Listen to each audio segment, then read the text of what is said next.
হরে কৃষ্ণ। নমস্কার বন্ধুরা, গোপালের রান্নাঘরে আমি রূপা।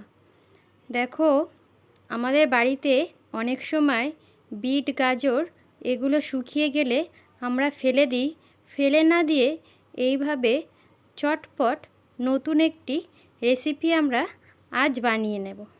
দেখো, পরিষ্কার করে ছাড়িয়ে ধুয়ে নিয়েছি। তারপর এইভাবে একটি গ্রেটারের সাহায্যে আমি বিট, গাজর, আলু এগুলোকে ভালো করে গ্রেট করে নেব। দেখো, আমার সব কিছু গ্রেট করা হয়ে গেছে।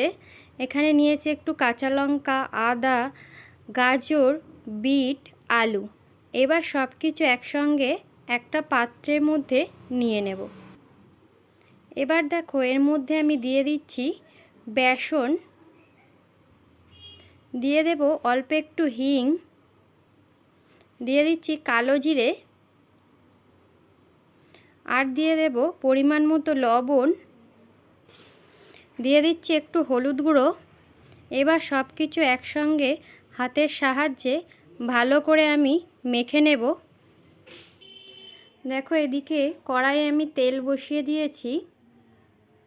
এবার ছোট ছোট করে বড়াগুলো আমি ছেড়ে দেব। দেখো, ঠিক এই রকম সাইজে আমি বড়াগুলো ছেড়ে দিচ্ছি।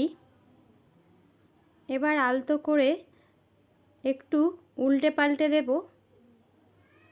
ভালো করে নেড়েচেড়ে বড়াগুলো ভেজে আমি একটা পাত্রে তুলে নিচ্ছি। দেখো, এদিকে মশলাটা রেডি করে নেব। এখানে নিয়েছি দুটো টমেটো, অল্প একটু আদা, সেটাকে পেস্ট করে নিলাম। এবার এর মধ্যে দিয়ে দিচ্ছি একটু শুকনো লঙ্কার গুঁড়ো, একটু ধনে জিরে পাউডার, দিয়ে দেবো একটু কাশ্মীরি লাল লঙ্কা গুঁড়ো, দিয়ে দিচ্ছি লবণ, দিয়ে দেব হলুদ গুঁড়ো, দিয়ে দিচ্ছি চিনি। দেখো, আমি সব মশলা একসঙ্গে রেডি করে নিয়ে ফোড়নে দিয়ে দিলাম দুটো শুকনো লঙ্কা, একটা তেজপাতা, একটু পাঁচফোড়ন। ফোড়নটাকে ভালো করে নেড়েচেড়ে ভেজে নিচ্ছি। এবার তেলের মধ্যে দিয়ে দেব রেডি করে নেওয়া মশলা। মশলার মধ্যে অল্প পরিমাণ জল দিয়ে ভালো করে নেড়েচেড়ে একটু কষিয়ে নেব। দেখো, মশলাটা ভালোভাবে কষানো হয়ে গেছে, তেল ছাড়তে শুরু করেছে। এর মধ্যে আমি দিয়ে দেব পরিমাণ মতো জল। এবার রসাটাকে ভালো করে ফুটিয়ে নেব।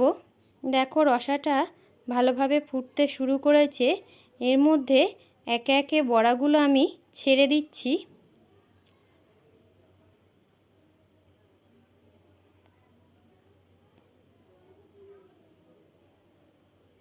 এবার 2-1 মিনিটের জন্য ফুটিয়ে নিয়ে দিয়ে দিলাম একটু গরম মশলা গুঁড়ো, দিয়ে দেব একটু ঘি।